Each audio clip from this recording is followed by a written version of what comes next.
देखिए, शराबबंदी तो होना ही चाहिए, क्योंकि शराब से जब घर बिगड़ते हैं उसमें जो क्लेश होता है तो वो असहनीय होता है और इसके कारण कई लोग आत्महत्या करते हैं, डिप्रेशन में जाते हैं और कई महिलाएं इस कारण से आत्महत्या करती, वो पीती नहीं है पर उनके पति पीते तो प्रताड़नाएं होती है।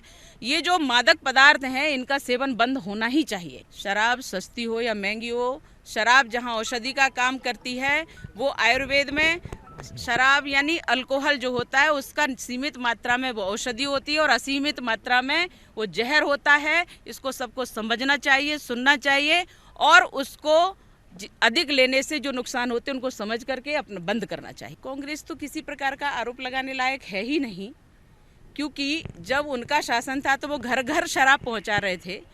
मुझे लगता है कि इस बात पर कुछ भी बात कहना उनकी नैतिकता के अंदर आता ही नहीं है और अनैतिक बात करने का उनका अधिकार है। अनैतिक बात वो करते रहते। उमा दीदी यहाँ मुख्यमंत्री रही हैं, उनका जो विचार है वह सोच विचार करके अपना वक्तव्य देती हैं और बिल्कुल पूर्णतया उनका जो मार्ग है वो अपने मार्ग पर चलती हैं और सभी को अपने अपने मार्ग पर अपना अपना वक्तव्य देने का अधिकार है। यहाँ हमारे देश में तो संविधान को तोड़ करके भारत विरोधी बातें, देश विरोधी बातें करने वाले भी पनप रहे हैं और ये बहुत गलत है। माननीय उमा दीदी हमेशा से इन चीज़ों का विरोध करती रही हैं।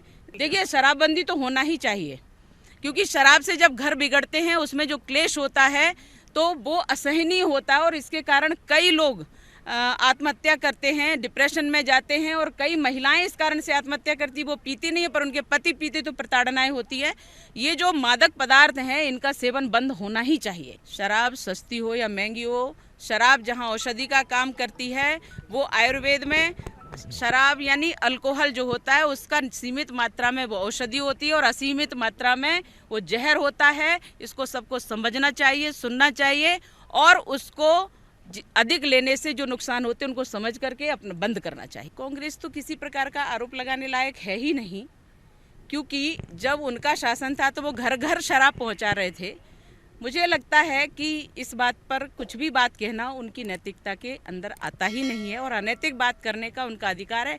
अनैतिक बात वो करते रहते। उमा दीदी यहाँ मुख्यमंत्री रही हैं, उनका जो विचार है वह सोच विचार करके अपना वक्तव्य देती हैं और बिल्कुल पूर्णतया उनका जो मार्ग है वो अपने मार्ग पर चलती हैं और सभी को अपने अपने मार्ग पर अपना अपना वक्तव्य देने का अधिकार है।